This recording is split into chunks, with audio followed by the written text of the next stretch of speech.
Did you know there's a game they say you should never play in front of a mirror?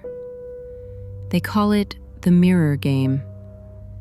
You stand alone at midnight, light one candle, look at your reflection, and whisper your name 3 times.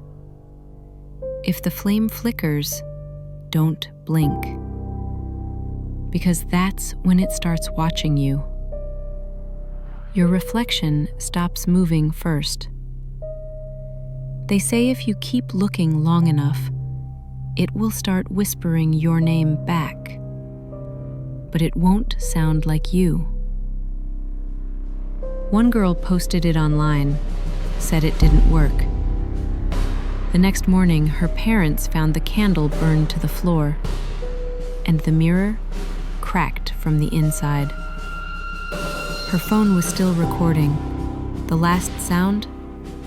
Her own voice whispering, "Don't look away."